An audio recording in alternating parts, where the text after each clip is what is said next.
What's up, plant lovers? Devin is here, and today we're going to be talking about the Schefflera. Now, there's really two main kinds of Schefflera that we grow as houseplants, particularly here in North America. That would be the Schefflera actinophylla, which is the larger of the two. It can grow 10, 12 feet tall. I had a friend back when I was living in Seattle who had a plant that was like 15 feet tall in his vaulted ceilings of his living room. It was wild. But I grow the second variety, which is like the smaller Schefflera, which is Schefflera arboricola. And this is kind of called the dwarf Schefflera because it really only gets about 4 to 6 feet tall. But both of them are known as the umbrella plant for a couple reasons. Number one, like their leaves look like little cute umbrellas. They're so adorable.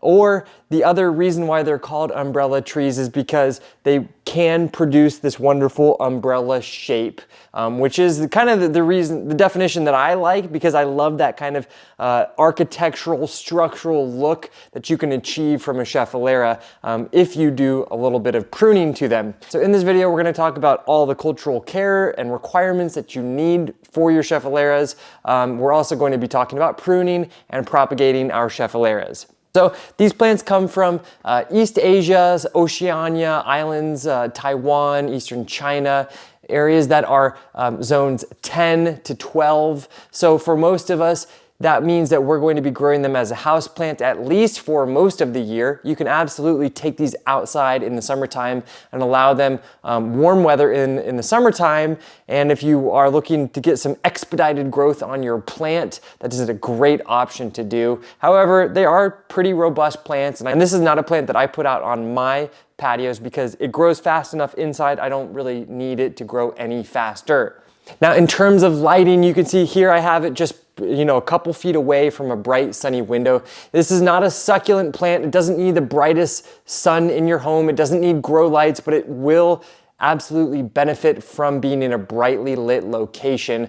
This is like a southeastern facing window, so it gets pretty nice bright light all day long, and they definitely don't want intense direct sunlight outside if you put them outside. Particularly, I know for a lot of us, when we get a couple warm spring days, we think, all right, let's go put our houseplants out in that sun, and then you find that your plants have burned because they really need to acclimate to the sunlight. And this is a good plant, a good example of a plant that definitely will need a long period of acclimation before you can give it any sort of direct sunlight, if ever. But outside in a shaded area would be fantastic for these. Now, these are, I classify these as one of the very best beginner house plants. Number one, because of their structural architectural look. They make a fantastic statement plant that can be grown as a floor plant, which is an invaluable asset that you should not overlook. Having large floor plants is the best way to really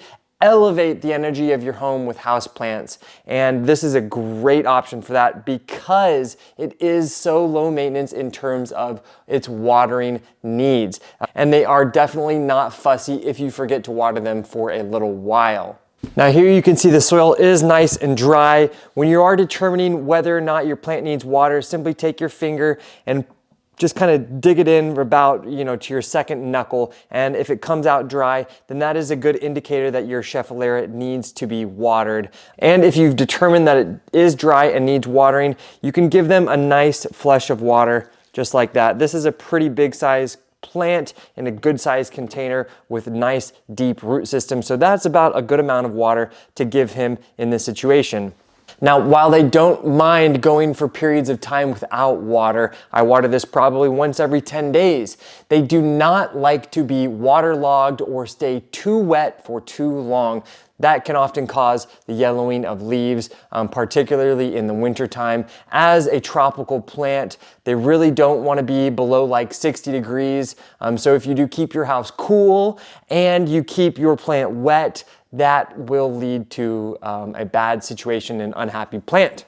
In terms of the soil, I use just an average bagged houseplant potting mix. You don't need to add any special additions to that mix, but do make sure that it is a houseplant mix. I've had a lot of people showing me lately what they're using for the houseplants, and they get this bagged potting mix at the box stores that's for outdoor container plants. You want to make sure that you're using a potting mix for house plants.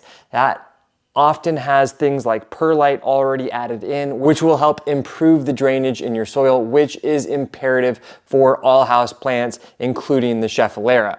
Now, in terms of fertilizer, I will use worm castings on the top of my soil about once or twice a year. You can check a video out that will help teach you a little bit more about worm castings. It's a really nice kind of slow release fertilizer that you can just kind of let on top, and it will just slowly integrate into the soil, providing a nice amount of nutrition for the roots of our Schefflera. Now, when it comes to creating the right shape of our Scheffleras, a lot of us have different preferences, desires, and what we want our plants to look like. Like I was saying, I love that sort of umbrella energy, and so I will do some selective pruning whenever I find that it is necessary.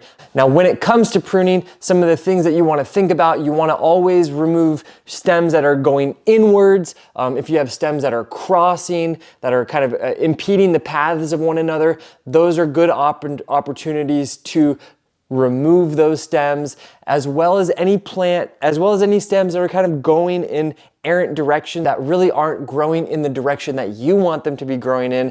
I always remove stems like that as well. And also, if your plant is not getting quite enough lighting, that can often promote leggy growth. So you can remove leggy growth and then try to increase the amount of light for your plant, and that'll help create a nice bushier look. Now, as these plants do grow, they will naturally defoliate leaves along the lower parts of those stems.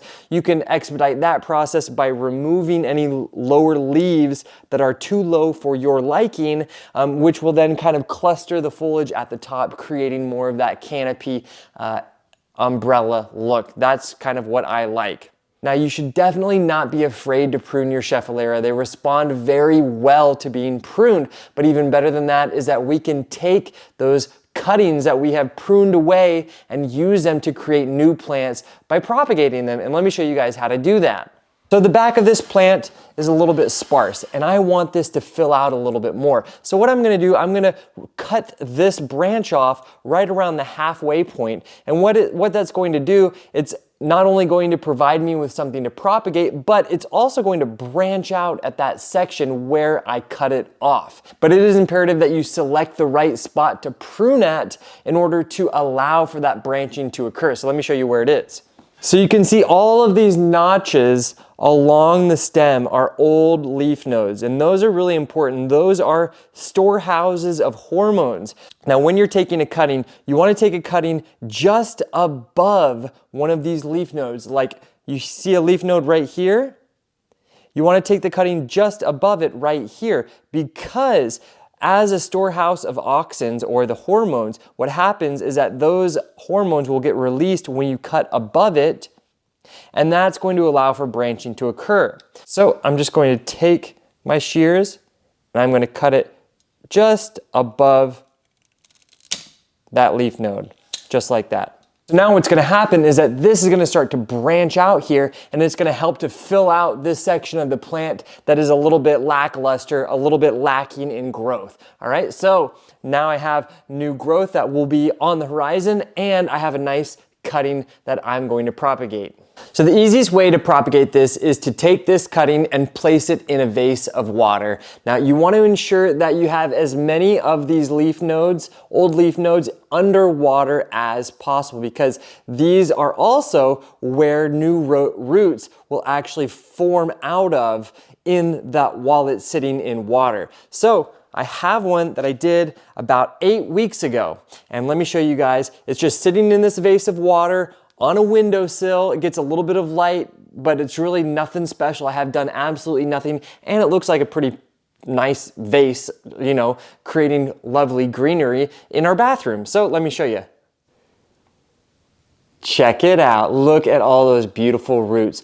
All of that root growth after about 8 weeks. Now this little propagation is ready to be potted up. So what I'm going to do, I'm going to go pot this one up, and I'm going to let this guy take its place. All right, so Little plants call for little pots. We never want to have small plants swimming in large pots with too much soil in them. That will often cause for root rot or any sort of other rotting due to excess moisture retained in that soil for overly long periods of time.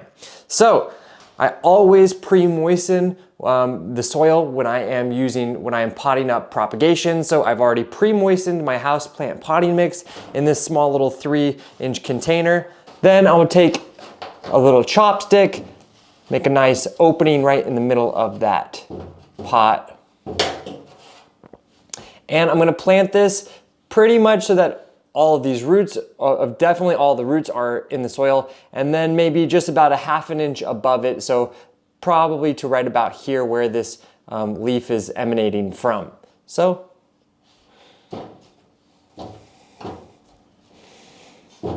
just like that, pat it down. And I'll give it just a little bit more water. And voila, we just planted up our baby Schefflera plant, and now we have 2. Couldn't be easier.